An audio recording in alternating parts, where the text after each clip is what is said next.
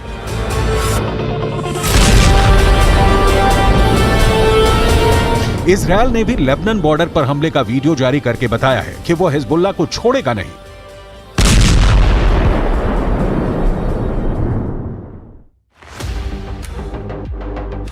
लेकिन अपनी ताकत दिखाने के लिए हिजबुल्लाह ने अपने वीडियो वायरल करने शुरू कर दिए हैं। हिजबुल्लाह के इस वीडियो में बताया जा रहा है कि वो इजरायल पर हमले के लिए तैयार है।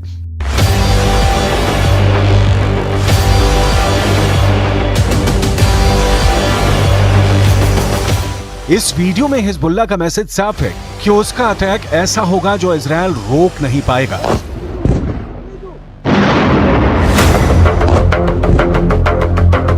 इस वीडियो में हिजबुल्लाह का मिलिशिया कमांडो ऑपरेशन की तरफ इशारा कर रहा है। इस वीडियो में हिजबुल्लाह बता रहा है कि उसके कमांडो मोटरसाइकिल पर आएंगे और इजरायल की सेना भागती हुई नजर आएगी।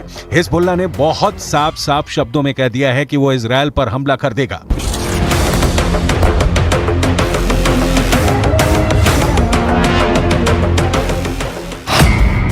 अगर इजरायल की सेना फिलिस्तीन के गाजा में घुसी तो वो उत्तरी सीमा की तरफ से इजरायल पर चढ़ाई कर देगा।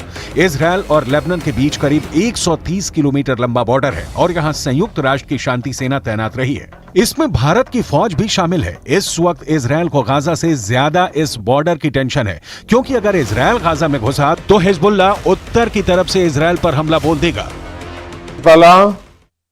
Fighters fired an anti-tank missile towards Israeli troops. There was a short battle and the situation eventually calmed down. Afterwards, Hezbollah sent drones into Israel and also fired surface-to-air missiles against an Israeli aircraft. All of those two attempts were successfully intercepted by the IDF, but the situation on the northern border remains very tense, and we are monitoring the activities of Hezbollah very closely with additional enhanced capabilities in the north, prepared for any eventuality that may happen.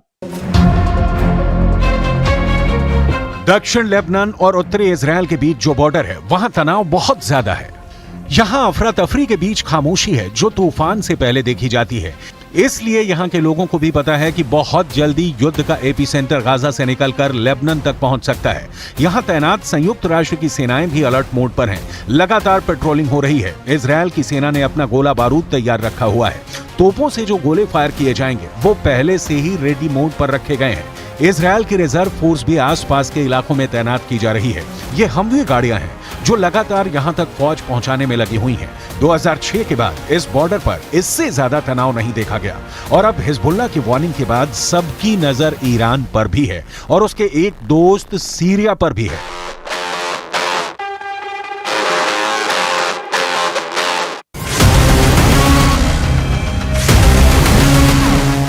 Israel के Golan की पहाड़ियों पर भी tank पहुंचा दिए गए हैं। ये जगह सीरिया का हिस्सा था, लेकिन 1967 में युद्ध के बाद इजराइल ने सीरिया के इस हिस्से को अपने में मिला लिया और तभी से यह इलाका इजराइल के कंट्रोल में है। देखा जाए तो इस वक्त पूरे पश्चिम एशिया में युद्ध की चिंगारी पहुंच चुकी है। इजराइल से लेकर गाजा और गाजा से निकली ये आग अब लेबनान पहुंच चुकी है। चिंगारी सीरिया और ईरान में भी नजर आ रही है।